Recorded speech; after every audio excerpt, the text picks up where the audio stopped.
Bonjour, moi c'est Lucien Paco, je suis danseur pour la compagnie de danse hip-hop OTAM, basée sur Poitiers. Cette association existe depuis plus de 20 ans aujourd'hui, c'est un acteur majeur de la culture hip-hop sur Poitiers et en région Nouvelle-Aquitaine. Nous balayons en termes d'activités aussi bien des projets pédagogiques qui vont de la maternelle jusqu'à l'EHPAD en passant par des institutions spécialisées. Nous faisons beaucoup de travaux également autour d'un public scolaire.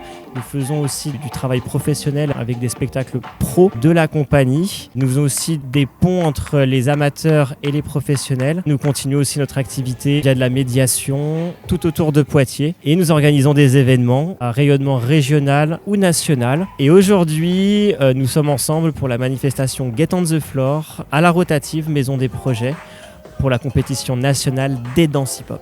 La diversité et la richesse de la culture des danses hip-hop est exponentielle et nous, on a été, on va dire, sur des côtés un peu plus originels des danses hip-hop. Aussi bien dans la danse debout, avec le pop-in, le locking, le hip-hop, aussi bien dans le côté originel de la culture hip-hop avec le break et aussi avec des cousins-cousines qui se sont greffés au milieu hip-hop, notamment avec la house dance dont il y a eu une compétition aujourd'hui. Ce type de compétition est de plus en plus rare finalement et quand on voit l'engouement du public et l'énergie que ça a dégagé, on se dit c'est dommage. Là on a vraiment été sur des battles par catégorie. La danse hip-hop et notamment le breakdance suit son chemin et suit son cours avec un développement qui est le sien et qui est vraiment puissant parce qu'il est aussi bien dans les plus grands théâtres prestigieux, dans les centres chorégraphiques nationaux, mais aussi avec l'arrivée du break au JO, dans les plus grandes instances sportives.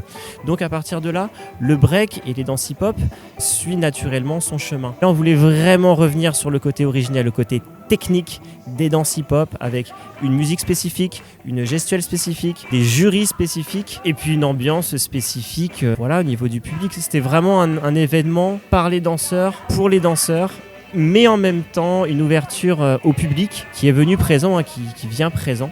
C'est de la pure improvisation. C'est ça aussi la force de la danse hip-hop. C'est qu'on est capable, nous danseurs, d'improviser sur à peu près toutes les musiques qui sont dansables.